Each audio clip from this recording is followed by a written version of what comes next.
In today's world, the allure of owning a brand new car is strong, but is it really worth the financial burden that comes with it?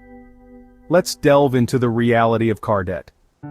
You buy a car for $300,000. You pay $7,000 per month over a period of 60 months. After 60 months, you find that the value of the car is now $180,000, meaning over the period of 60 months you've lost close to 50% of your money.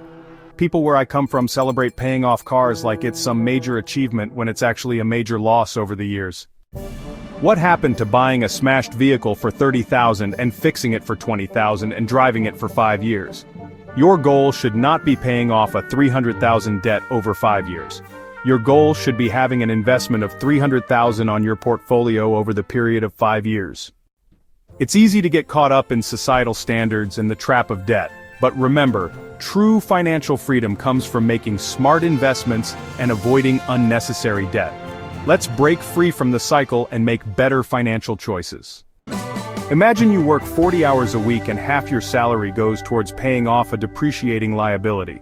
You work for debts and not for incomes, yet you expect to be rich one day. Stop trying to meet society standards. The society and overall is in debt. Day and night on television, we are sold debt.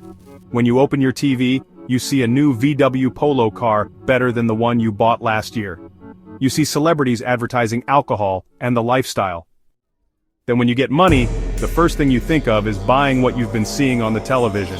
How can you even have the courage to drive a car worth $300,000 when you don't even have $50,000 in investments? A lot of people who are said to be successful by our society are having sleepless nights sinking in debt. They have depression. It's just that they won't tell you because they know you worship them. Instead, they will try faking it even more. Breaking free and changing mindsets? Don't be a financial slave. The whole system is a trap. Social media is all a lie. People are suffering silently and trying by all means to escape reality by faking it. It's like someone who's masturbating and thinking about his crush.